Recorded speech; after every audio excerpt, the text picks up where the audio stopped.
Well, in this video, we're going to be talking about this air root pruning bed. This is going to be sort of version 2.0.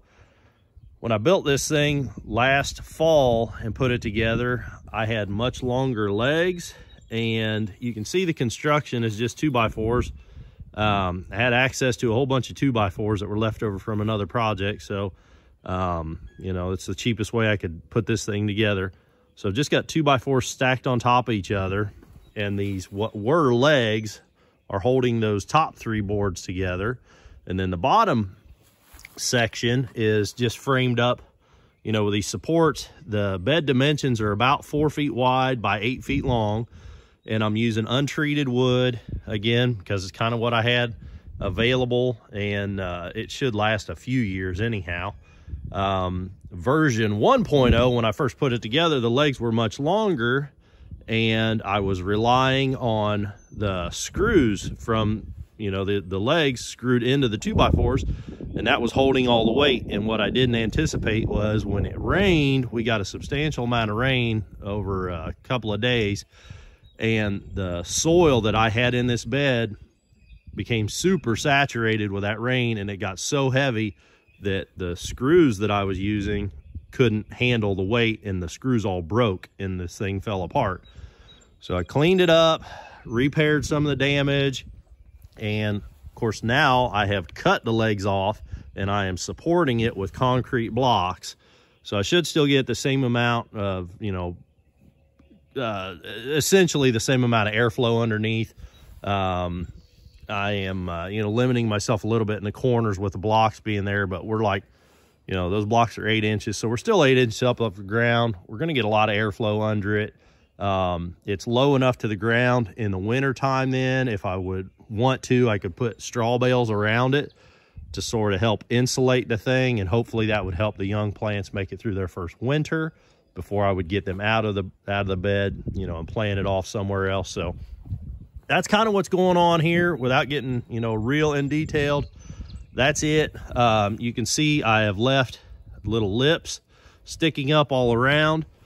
I built this top, again, using the same 2x4s. I ripped them long ways because we don't need all the weight, but, you know, 2x2 roughly, framing, and then just used scabbed in little leftover blocks to help support the corners. I'm using this 1/2 inch hardware cloth. That should keep out the critters.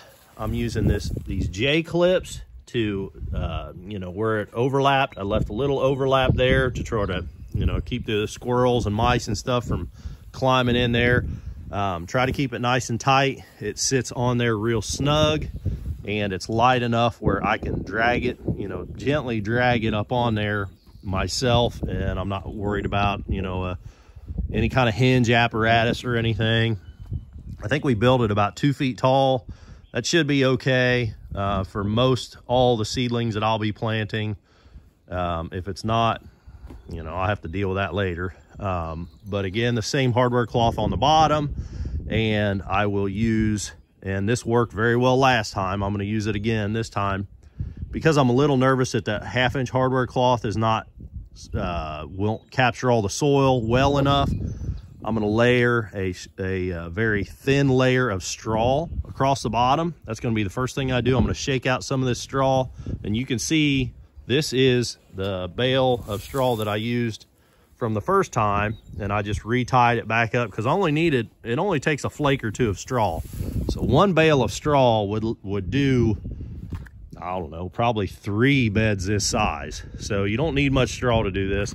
And then I am recycling. You can see the grass dangling out. When this thing fell apart last fall, I scraped up everything and dumped it in a pile over the hill. So I'm recycling that same pile, and you can see the straw mixed in there. So now we've got straw mixed into our mix, which is probably not a terrible thing. But the soil that we're using is a mix of topsoil, a little bit of sand that was left over from another project, and some compost, some old horse manure out of the barn. So I don't remember exactly the ratios. It's mostly topsoil with a little bit of sand and a little bit of compost. So I'm gonna go ahead and layer in some straw. I'll show you what that looks like, and then we'll get the soil in on top of it. Well, there's our layer of straw, and I tied the bale back up. I'm gonna say that's just about, there's my foot for reference. I'm gonna say that's a little less than a half of a bale. So we've done this bed twice now. So one bale of straw would do 3 beds this size. And again, this is roughly 4 by 8. So I'm gonna go ahead and dump this soil in. It's gonna take me 2 hands to run the tractor, but I'll dump that in. I'm gonna go down over the hill and scoop up the rest. This is not gonna be nearly enough. And I'm gonna go down over the hill, scoop up the rest of it, get it all up in here, just dump it gently as I can with the tractor, and I'll show you what that looks like. Well, that's as much as I was able to salvage out of my pile. There's a little more material down there, but I'm digging so much that I'm getting into hard clay and getting grass and stuff that I don't want in here. So I wasn't able to salvage enough to do it. I probably need another 4 inches at least. Well, here's my materials that I'm using to mix to make fill for that bed. This is a scoop of compost. This is it's a year or 2 old horse manure now that Dad saves when he cleans out the barn. It makes the best compost. This is a pile of topsoil that he had hauled in last year for a construction project. Coincidentally, the sand that I'm using is also from that same construction project. That's his leftover sand from that same project. So I'm gonna be using all his materials basically. And also the 2x4s that I'm using were from this same construction project. So I couldn't do this without Mom and Dad. It would sure be a whole lot more expensive if I did. So I'm gonna take just a little bit of that sand, probably what I can get scooped up off the ground easy there. Little bit of sand, mostly topsoil, and mix it on top of that compost, roll it around a few times using the tractor. And between this, that, and that, it should generate, I don't know, 2 or 3 scoops on the tractor. So I want to use maybe about 2/3, sort of a third, and just a sprinkle, you know, or thereabouts. Well, that's it all raked out, looking pretty, ready for planting. So grab some seed out of the refrigerator out in the shop, and what I've got here is a couple of bags of black walnuts that I saved last fall, put in the refrigerator. Those have been sort of dehulled and just left in the refrigerator in those Ziploc bags. Really no media in there at all. The remnants of the hull sort of linger in the shell, and you can see the moisture that's sort of staying in there. So hopefully those will be good.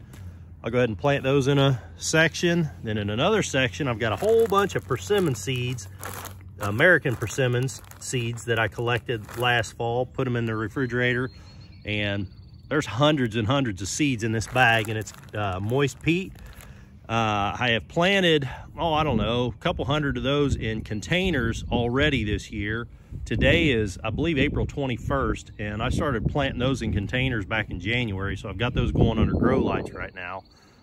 So I know those seeds are good. And then this is some pawpaw seeds that I purchased from a place up in Michigan called Nash. They are, anyhow, you can get online and find that, but those are pawpaw seeds that I'm gonna plant. And some of those are germinating already in the basement. Those take a long time. This is my first year with pawpaw, but in all the research that I'm doing, they take a long time to sprout. So I figure if I get them in the ground now, hopefully we'll see something green by, hopefully by July, August, September. And anyhow, this root pruning bed should do real good for those pawpaws, especially given that I'll have a roof on it. And with the pawpaws, I can then add some shade cloth to that. So I've already got the frame. I could just stretch some shade cloth across it. So you can see the row that I put in there. I'm planting them about 3 or 4 inches apart, the row distance. So I put one row in, sort of scraped all the soil over this way, planted a row, and then scraped all the soil to make another row. And in doing so, I covered up the first row. So now I've got Yeah, putting them about every 3 inches in the row, and then the row spacing will be about 4 inches. So 3 or 4 inches should be okay. I don't plan on leaving them in here, you know, depending on what they do this summer, they'll probably overwinter in here, but they may not. So these guys will be pretty little when I take them out. So if I were expecting to keep them in here much longer, I'd probably be more apt to space them further, but I think this will be all right for now. Well, the pawpaws went a little further than I thought they would. There was a few more in that bag than I thought there was. So this is my first row of black walnuts, and the black walnuts are the one thing that I did not try to sprout downstairs. So I don't know how my germination is going to go with these, but you know, we're going to give them a shot anyhow. I'm going to plant them real similar, maybe just real similar, maybe a touch deeper, but not really. I'm going to put them again on about 4-inch rows and about 3 inches in each row, something like that. We'll see how they do. Boy, oh boy, did I underestimate how many seeds I had. So from here over is all pawpaws. From here over to here is walnuts.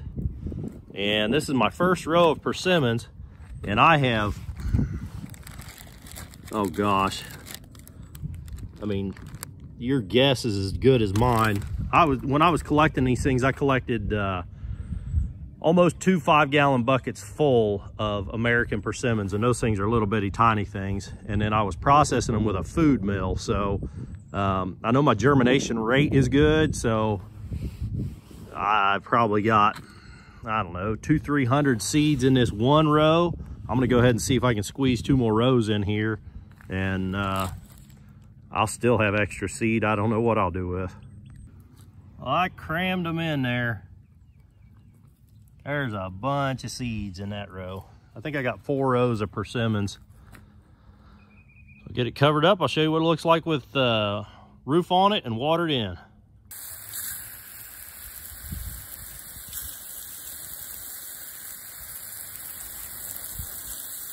Well, we gave them a good drink. We got the lid on there. It looks good. It should keep all the squirrels out.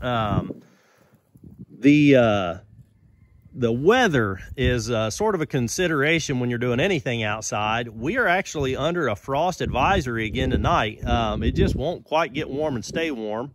And, you know, typical Midwestern weather, it's really not safe to put anything out until Mother's Day. So with that in mind, again, today is April 21. We've got a few weeks until Mother's Day where it's safe to get greens outside.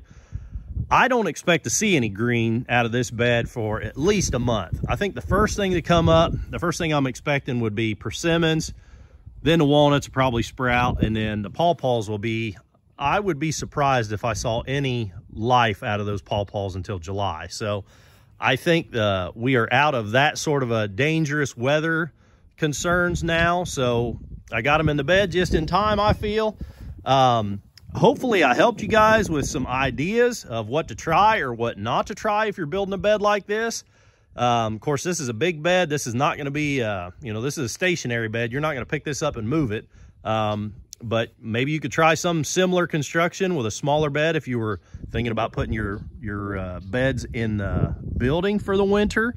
But me, I plan on, if I overwinter plants out here again, I'm thinking some straw around the edge to keep the cold weather from getting up against it and up under it, and I should be in good shape. So I hope I helped you with this one. If I did, click that thumbs up button. If you want to see more videos like this, or if you've got a comment for me, by all means, leave them in the comments down below. I read all my comments. And until the next time, keep on tinkering.